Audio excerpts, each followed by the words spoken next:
हमें एक अखबार दिखाया जाता है जिसमें daily Faiza special issue report छपी थी और उसमें लिखा था एम्पर उसने एक लड़की वो छुपाई हुई है जो कि उसकी बीवी है और 3 साल पहले उसने एक लव स्टोरी की वजह से उससे शादी की, लेकिन पूरी आवाम से ये बात छुपा कर रखी और वो अपनी बीवी को लेविश गिफ्ट्स और लग्जरी मैजिक वेसल गिफ्ट करता है। लेकिन आखिर इस सब के फंड्स कहाँ से आते हैं? और ये सब कुछ पब्लिश किया था एक अनोनिमस रॉयल इनसाइडर ने, लेकिन इस बारे में किसी को नहीं पता ये कौन कर रहा है। लेकिन आखिर में ग्रेट फैजा एम्पायर अपनी एम्प्रेस को छुपाकर क्यों रख रहा है? और तब हमारी हीरोइन और हीरो दोनों तरफ देख तो हमारी हीरोइन कहती है ये आखिर है क्या? तो तब मिर्ही अपने दूसरे साथी से कहता है अभी रूम्स चले जाओ और ये बात शोर करना कोई और कॉन्फ्रेंस रूम में आए ना। तो उसका साथी कहता है जी योर ग्रेस। और तब वहां पर मिर्ही, एम्पर और बस सिलीसिया बचे हुए थे। तो एम्पर कहता है और इस जर्नलिस्ट की आइडेंटिटी के बारे में क्या तुम्हें इस बारे में कुछ पता चला? तो मेरी कहता है नहीं, अभी तक ये चीज़ अनकंफर्म्ड है और सिक्योरिटी फोर्सेस वो भी बहुत जल्दी से हरकत कर रही हैं, लेकिन फिर भी हमें कुछ पता नहीं चला। तब सलीसिया अपना हाथ खड़ा करती है और कहती है वेल, क्या हम इसको खुद करेक्ट नहीं कर सकते? वैसे भी ये क्लैरिकल एरर है, तो हम बाकी लोग को बता दें कि हमारी शादी 3 साल पहले क्लैरिकल एरर की वजह से हुई थी और इसमें हमारा कोई कसूर नहीं है। तो मेरी कहता है नहीं माय लेडी, ये कोई ऑर्डिनरी गॉसिप नहीं है और किसी ने चुनकर ये सब कुछ यहाँ पब्लिश किया है और मैरिज रिकॉर्ड एरर वो रजिस्ट्री तो किसी और को दिखाई नहीं जा सकती रॉयल पैलेस के अलावा। और इसमें स्पेशली बताया गया है 3 साल पहले और इसमें इस बात का बहुत अच्छे से जिक्र किया गया है कि एम्पेरियल फंड्स वो गिफ्ट्स के लिए यूज होते थे और इसको बहुत चालाकी से यूज किया गया है। तो एम्पर कहता है ऐसा लगता है ये किसी ऐसे ने लिखा है जो रॉयल हाउस के साथ बहुत ज़्यादा फैमिलियर है और उसका मकसद सिर्फ ये एक ही है, एम्पर की रेपुटेशन को खराब करना। तो एम्पर कहता है हाँ ऐसा लगता तो है। और तमीरी कहता है अगर आपने अभी डाइवोर्स बहुत जल्दी ले लिया तो लोग समझेंगे आप इस मुसीबत से जान छुड़वा रहे हैं और वो लोग इस बात को भी ट्विस्ट कर देंगे कि एम्पर ने अपनी सीक्रेटली वेड एम्प्रेस को तलाक दे दी है, इसलिए मुझे नहीं लगता तलाक के लिए ये सही वक्त है। मेरी कहता है अभी तो ये मसला बहुत ज़रा छोटा है, लेकिन अगर आपने इस वक्त तलाक ली तो हालात कंट्रोल से बाहर हो जाएंगे, फिर हम लोग को क्या बताएंगे? तब हमारी सिलीसिया वो तो अभी तक इस बात को प्रोसेस ही नहीं कर पाई थी। तो एम्पर कहता है जैसी सिचुएशन है माई लेडी, मुझे लगता है आपको यहीं पे रहना चाहिए। तो सिलीसिया कहती है क्या ये इतना सीरियस मैटर है? तब वो कहता है आपको इस महल में रहना चाहिए जब तक ये मसला हल नहीं रहता। तो सिलीसिया कहती है एक मिनट रुको, क्या तुम सच में कह रहे हो मैं महल में रहूं? लेकिन अभी तो तुम कह रहे तुम मुझे तलाक देनी है, जितना जल्दी हो सके उतनी जल्दी, लेकिन अभी क्यों? और तब वो सोचती है अब मुझे ऐसा क्यों लग रहा है कि ये मसला इतनी आसानी से हल नहीं होने वाला और हमारा डाइवोर्स इतनी जल्दी फाइनलाइज नहीं होने वाला। और फिर सीन चेंज होता है और हमें क्लैरेंस दिखा जाती है जो कहती है ऐसा लगता है कि इन्फॉर्मेशन बैंक से आउट नहीं हुई। तो उसके सामने ही एम्पर का छोटा भाई बैठा था। वो कहता है क्या तुम्हें यकीन है इस बात पर? तो क्लेरेंस कहती है हाँ बिल्कुल, मैनेजर ऐसी नहीं लगती जो एम्पीरियल इन्फॉर्मेशन को लीक कर दे। और मैनेजर वो तो कहती है आपकी हिम्मत कैसे हुई ये सोचने की कि मैं रॉयल हाउस होल्ड के इतने अच्छे सीक्रेट को रिवील कर दूंगी? सिर्फ ये बात मुझे पता थी और किसी को नहीं। तो वो कहती है मुझे लगता है लेडी मिजरन जिस दिन बैंक अकाउंट खुलवाने गई थी और अपनी रकम निकलवाने गई थी उस दिन उनका कवर ब्लो हो गया था और उस वक्त बैंक में बहुत ज़्यादा लोग थे और जब अकाउंटेंट ने उनका पूरा नाम लिया लेडी सिलीसिया मैजरिन डी फैजा तो सब लोग को उनके बारे में पता चल गया। तो एम्पर का छोटा भाई कहता है अच्छा ठीक है, तो फिर एडिटोरियल ऑफिस में देखो ना डेली फैजा में, वहां पर कुछ लोग होंगे जो हमारे ट्रस्ट के हैं, तो तुम उनसे बात कर सकती हो। तो क्लैरेंस कहती है हाँ लेकिन इतने एग्रेसिव एक्शन कुछ ज्यादा सस्पिशन नहीं होंगे? अगर हमने कुछ ज्यादा ही एग्रेसिव एक्शंस लिए तो लोगों को शक हो जाएगा।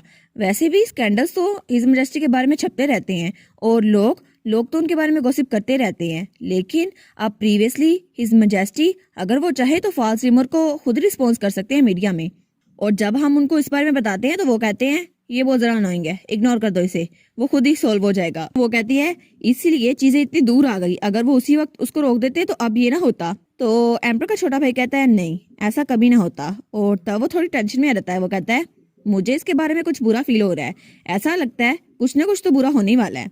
और वो कहता है एक एक्सप्लोजन हो गया फ्लोरिया में जिसका किसी को भी पता नहीं था और एक स्कैंडल रिपोर्ट जब वो वापस आए और लोगों को उनकी बीवी के बारे में पता चल गया जिसकी शादी 3 साल पहले हुई थी। मुझे नहीं लगता ये अचानक हुआ है, ये किसी ने सोच समझ के प्लानिंग करके ये सब कुछ किया है। तब वो कहता है और ऐसा लगता है इनके टारगेट के तौर पर मिनिस्ट्री ऑफ डिफेंस भी है। तो क्लेरेंस कहती है क्या सच में? तो फिर वो कहती है मैं समझ गई, आप चाहते हैं मैं इन्वेस्टिगेशन करूं तो मैं वही करूंगी। और ये कहकर वो वहां चल जाती है और उसके बाद सीन होता है और हमें यूजीन दिखाया जाता है, उसके हाथ में एक रिपोर्ट थी वो कहता है क्या ये इन्फॉर्मेशन क्रेडिएबल है ल्यूक? तो ल्यूक उसके सामने बैठा था। वो कहता है जी मास्टर, जो डिटेल मैंने आपको बताई है वो एक ट्रस्टेड इन्फॉर्मेंट के हाथों हमें मिली है, ये वेरीफाइड है। तो यूजीन कहता है अच्छा।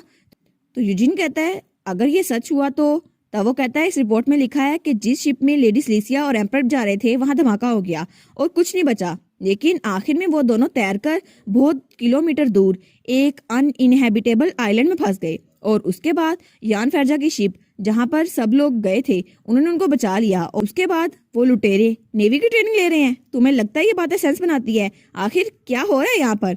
तो वो कहता है जी बिल्कुल, ये बात बिल्कुल सच है, ये झूठ नहीं है, मैं अपने में से बातें नहीं बना रहा। तो यूजीन वो चुप हो जाता है। तो वो कहता है लेकिन सच तो है ना ये बात? फिर लूक कहता है हाँ मुझे यकीन है आपको इस बात पे शक है, लेकिन फिर भी मैंने काफी बार इसको वेरीफाई कराया है, मुझे लगता है ये झूठ नहीं है। तो यूजीन उस रिपोर्ट को रखते हुए कहता है नहीं, मुझे तुम्हारी बात पे यकीन है। और फिर वो कहता है जब सिलिसिया इस सब में इन्वॉल्व हो तो कोई भी काम नॉर्मली नहीं हो सकता। तो लूक कहता है क्या सिलिसिया, यानी कि वही लड़की? तो वो कहता है हाँ बिल्कुल, लेकिन मुझे तुमसे कुछ और पूछना है लूक। एक आदमी आया था मेरे पास और उसे मेरे बारे में पता था और वो चाहता था वो एक्सप्लोजन करे और इससे एम्परर को इंजरीज आए, लेकिन यान फेरजा के होते हुए वो शिप एक्सप्लोर कर गई। ये बात थोड़ी गड़बड़ वाली लग रही है और मुझे नहीं लगता कोई स्ट्रेंजर उस शिप पे थोड़ी सी गड़बड़ करेगा और वो शिप डिस्ट्रॉय हो जाएगी, इसमें कुछ तो गड़बड़ लग रही है मुझे। तो लूक कहता है मुझे लगता है वो अच्छे से कन्फेस नहीं करेगा, उसने जो सब कुछ किया वो आपको थोड़ी ना बताएगा, अगर आप चाहते हैं तो मैं मोर इन्वेस्टिगेशन कर सकता हूँ। तो यूजीन कहता है नहीं, मुझे ये नहीं जानना, वैसे भी ये सब कुछ उसने अपनी मर्जी से खुद किया है। और ये कहते हुए वो बहुत ज़रा खतरनाक ओरा दे रहा था। तो ल्यूक भी डर जाता है। तब यूजीन कहता है मुझे तुमसे एक और चीज़ के बारे में पूछना था, ये रुमाल, इस पे जो सिंबल बनी है क्या तुमने इसको पहले कभी देखा है? तो ल्यूक कहता है ये क्या, ये एक रुमाल है? नहीं, इस सिंबल को तो मैंने कभी नहीं देखा। तो यूजीन कहता है वेल, जो आदमी मेरे पास आया था हार्बर के करीब उसने मुझे ये रुमाल दिया था और मुझे लगता है इस सब में यही रुमाल, इसकी सिंबल ये शामिल है, तो तुम इस बारे में पता कराओ। तो ल्यूक कहता है ठीक है, मैं इस बारे में पता करवाता हूँ। वेल, मुझे ऐसा लगता तो है मैंने इसको कहीं देखा है। तो यूजीन वो खिड़की से बाहर देखता है और कहता है ठीक है, तुम तब तक पता करवाओ, हमारे पास सिर्फ एक हफ्ता है जब तक फाउंडेशन डे आ नहीं जाता, और वैसे भी मैंने फ्लोरिया में एक्सपेक्ट टाइम से ज़्यादा टाइम गुजार लिया है और अब तो मुझे अपने काम पे फोकस करना होगा। तो ल्यूक कहता है मैं समझ गया मास्टर, और उनकी बग्गी अपनी मंजिल पर पहुंच चुकी थी। और तब सीन चेंज होता है और हमें एक औरत दिखाई जाती है जो सिगरेट पी रही थी। वो कहती है मैं बहुत ज़्यादा सरप्राइज हूँ, आखिर फेरजा की सबसे लार्जेस्ट कॉर्पोरेशन टोमा होल्डिंग का हेड मेरे सामने बैठा हुआ है और उसके सामने हमारा यूजीन बैठा था। वो कहती है आखिर कोई इतना यंग और हैंडसम जेंटलमैन कैसे हो सकता है? तो यूजीन भी उसकी तारीफ करते हुए कहता है वेल, मैंने भी एक्सपेक्ट नहीं किया था कि रूरिट का लैंडलॉर्ड उसकी बीवी इतनी ज़रा ग्रेसफुल होगी। तो वो हंसते हुए कहती है और तुम्हारे तो मैनर्स काफ़ी ज़रा अच्छे हैं। और तब यूजीन उसके सामने एक पेपर रखते हुए कहता है अब जबकि आप इस पे सिग्नेचर कर देंगी तो काम हमारा जल्दी खत्म हो जाएगा। तो वो उस पेपर की तरफ देखती है। तो यूजीन कहता है और इसी के साथ हमारी लैंड फाइनलाइज हो जाएगी, वो पहाड़ वो मेरी मलकियत में आ जाएंगे। तो वो औरत उन पेपर्स की तरफ देखती है और वो कहती है मुझे लगता है ये बहुत ज़रा प्रॉफिटेबल डील है मेरे लिए, लेकिन टू बी ऑनेस्ट मैं बहुत ज़रा क्यूरियस हूँ मिस्टर ड्यूकन।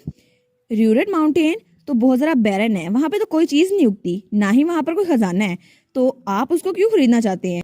तो टोमा कहता है वेल, मैं चाहता था उसको आराम से सस्ते में खरीद लूँ और उसके बाद वहाँ पे टूरिस्ट स्पॉट बना लूँ। तो वो कहती है अच्छा। तो वो सिगरेट पीते हुए कहती है लेकिन अभी रिसेंटली मुझे पता चला वहाँ पे एक गोल्ड माइन निकली है और इसकी वजह से इस जगह की प्राइस ट्रिपल हो जाएगी। अगर आपको एग्जैक्ट सेम लोकेशन या एरिया चाहिए तो मैं आपको कुछ ना कुछ दे सकती हूँ, लेकिन आप चाहते हैं आपको यही लैंड मिले, जैसे कि इस लैंड में कुछ ना कुछ तो खास छुपा ही हुआ है। तो लूक सोचता है क्या मतलब, कहीं इसने अपना दिमाग तो नहीं बदल लिया, क्या ये हमें नहीं बेचने वाली ये ज़मीन? तब यूजीन थोड़ा मिस्टीरियसली कहता है कहीं आपने अपना माइंड तो चेंज नहीं कर लिया या फिर आपने नहीं किया? तो वो हंसते हुए कहती है नहीं नहीं बिल्कुल भी नहीं। और तब वो अपना रुमाल निकालती है और कहती है नहीं, मैं तो बस सोच रही थी आखिर आपने इस बिजनेस आइडिया को ज्वाइन किया है तो मुझे लगता है ये बहुत ज़्यादा कामयाब होगा, और जल्दी से उस पर साइन कर देती है। तो टोमा उसको ही देख रहा था। तो वो हंसते हुए कहती है ये लैंड हैंडल करना तो मेरे लिए बहुत ज़्यादा मुश्किल था, स्पेशली गोल्ड माइंस, ये तो बहुत ज़्यादा एक्सीडेंट हो रही है, तो मैं इसको बेचना चाहती थी। तो टोमा तब थोड़ा शौक होता है क्योंकि उस औरत के हाथ में जो रुमाल था उसके ऊपर भी बहुत ज़्यादा सिंबल थी। तो टोमा कहता है क्या? तो वो कहता है क्या मैं आपसे इस साइन के बारे में पूछ सकता हूँ? तो वो कहती है क्या जो इस रुमाल पे अलामत है? ओ माई, ये चीज़। तो मुझे लगता है मिस्टर टोमा र्यूकन इसमें इंटरेस्टेड है, लेकिन क्या आप चर्च ऑफ हैप्पीनेस में भी इंटरेस्टेड है? तो वो कहता है क्या चर्च ऑफ हैप्पीनेस? और वो सोचता है फैजा स्टेट में तो चर्च ऑफ क्रिएशन भी है और रिलीजन की फ्रीडम तो सबको है, क्या ये कोई कल्ट हो सकता है? तो टोमासोरस से कहता है मुझे लगता है ये चर्च बहुत ज़्यादा पॉपुलर हो गया आजकल, क्या ये नहीं हुआ? और वो दिल में सोचता है शायद इसका शिप के एक्सप्लोजन के साथ कोई ताल्लुक ना हो। तो वो औरत कहती है वेल आजकल तो ये बहुत ज़्यादा चल रहा है, लेकिन बड़े प्लेयर्स को नहीं पता कि आखिर में पैसे कहाँ जा रहे हैं। Nobles, high ranking Amperian officials सब लोग इसमें इंटरेस्टेड है और मैं आपको सिर्फ आपको एक छोटा सा सीक्रेट बताने वाली हूँ। और फिर वो मिस्टीरियसली कहती है जिस पर्सन ने मुझे चर्च ऑफ हैप्पीनेस के साथ इंट्रोड्यूस करवाया वो बहुत ज्यादा मेजर फिगर है एलीट के दरमियान और वो कोई और नहीं यूजीन मिनर है। तो टोमा कहता है क्या यूजीन मिनर? लेकिन वो तो मैं हूँ। तो वो औरत कहती है हाँ बिल्कुल, फॉलन सर्वन एम्पायर का आखिरी प्रिंस जो वहां पर बच गया था वो ही है चर्च ऑफ हैप्पीनेस का लीडर। तो टोमा कहता है क्या मैंने कोई चर्च ऑफ हैप्पीनेस बनाया था, लेकिन मुझे इस बारे में पता क्यों नहीं है? और कहीं ये मेरा कोई कजन वगैरह तो नहीं? आखिर यहाँ पर चल क्या रहा है?